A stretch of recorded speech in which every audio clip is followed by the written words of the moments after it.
السلام علیکم دوستو، میں ہوں محمد بلال اور معلومات ہب میں خوش آمدید۔ الپرسلان کے بیٹے سلطان ملک شاہ کا دور سلجوق سلطنت کے عروج کا دور کہلاتا ہے۔ سلطان ملک شاہ کی وفات سن 1092 میں ہوئی۔ اس کے بعد اقتدار محمود بن ملک شاہ کو ملا، جس نے 2 سال حکومت کی۔ سن 1094 میں جب برقیارق اقتدار میں آیا تو اس کے بعد اس کے اور اس کے چھوٹے بھائی کے درمیان جنگوں کا سلسلہ شروع ہوا۔ کہا جاتا ہے کہ امارا نار، جسے برقیارق نے فارس کا گورنر بنایا تھا، اپنے فرائض پوری طرح نہ انجام دے سکا اور ناکام رہا اور اصفہان لوٹ آیا۔ نظام الملک کے بیٹے معید الملک کو برقیارق نے وزارت سے علیحدہ کر دیا۔ اس کے بعد وہ محمد تپار کے پاس گیا اور اسے برقیارق کے خلاف بھڑکایا۔ محمد تپار نے معید الملک کو اپنا وزیر مقرر کر دیا۔ محمد تپار رے شہر میں داخل ہوا اور برقیارق کی والدہ زبیدہ خاتون کو پکڑ لیا اور اسے قلعے میں قید کر دیا، اور پھر اس طرح محمد تپار کے حکم سے اس کا گلا گھونٹ کر اسے ہلاک کر دیا گیا۔ اس کے بعد برقیارق مختلف صوبوں میں چلا گیا اور کچھ عرصے بعد خزستان چلا گیا۔ 494 ہجری میں برقیارق اور محمد تپار کے درمیان دوسری جنگ ہوئی۔ اس جنگ میں محمد تپار کی فوج کو شکست ہوئی، اور اس لڑائی میں برقیارق نے محمد تپار کے وزیر معید الملک کو گرفتار کر لیا اور اسے مار ڈالا۔ کچھ عرصے بعد دونوں بھائیوں میں تیسری جنگ ہوئی اور اس جنگ کا کوئی واضح نتیجہ سامنے نہیں آیا، لیکن اس کے بعد یہ طے پایا کہ محمد تپار کو ملک کا لقب مل جائے گا اور آذربائیجان، الجیریا اور موصل کے علاقے اس کے حوالے کیے جائیں گے، اور یہ بھی فیصلہ کیا گیا کہ سلطان کا لقب بھی اسی کا ہے۔ لیکن یہ معاہدہ بھی قائم نہ رہ سکا اور اس طرح دونوں بھائیوں کے درمیان پھر جنگ ہوئی۔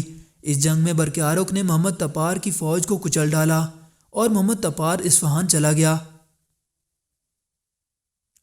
برقیارق نے 9 مہینے کے بعد اصفہان کا محاصرہ کیا، لیکن محمد تپار اصفہان سے فرار ہونے میں کامیاب ہو گیا۔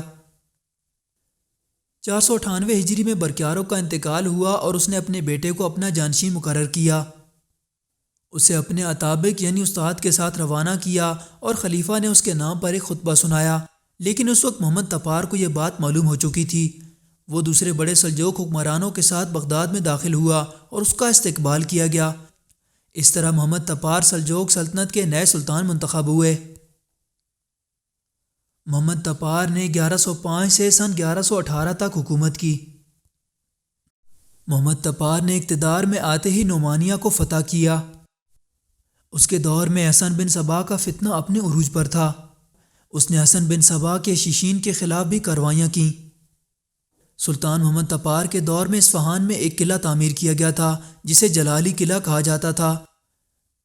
برقیارق اور محمد تپار کی لڑائیوں کے دوران احمد بن عبد الملک کی سربراہی میں حسن بن صبا کے فدائیوں نے اس پر قبضہ کر لیا، اور اس کے نتیجے میں ان کا خطے میں اثر و رسوخ بڑھتا گیا۔ جب محمد تپار نے برقیارق کو شکست دی تھی تو اس وقت اس کی فوج کا ایک گروہ حسن بن صبا کے فدائیوں کے ساتھ شامل ہو چکا تھا۔ محمد تپار نے بعد میں اس قلعے پر حملہ کیا اور اسے فتح کر لیا۔ ان کے ظلم و ستم سے نجات پانے کے بعد محمد تپار نے حسن بن صبا کے قلعہ علامود پر بھی قبضہ کرنے کا فیصلہ کیا۔ محمد تپار کا ایک وزیر جس کا نام سعد الملک اوجی تھا، وہ بھی فدائیوں کے ساتھ ملا ہوا تھا۔ جب اسماعیلیوں کے خلاف محاصرہ سخت کیا گیا تو انہوں نے سعد الملک سے مدد کی درخواست کی۔ سعد الملک نے ان کا ساتھ دیا اور اس طرح محمد تپار کے منصوبے بے نقاب ہو گئے۔ سلطان محمد تپار وفات پا گیا اور اس کے ساتھ ہی یہ محاصرہ بھی ناکام ہوا۔ محمد تپار کے دور میں سلجوق سلطنت کی معاشی صورتحال اچھی تھی۔ محمد تپار نے چونکہ عراق میں حکومت کی تھی، اس لیے انہوں نے عراق کی عوام پر بہت سے ٹیکس بھی معاف کیے۔ ان کے دور میں زراعت اور تجارت میں بہت ترقی ہوئی، اور لوگوں کے پاس ریوڑ اتنی کثرت میں ہوتے تھے کہ ان کی مثال دی جاتی تھی۔ محمد تپار کی وفات سن 1118 میں ہوئی۔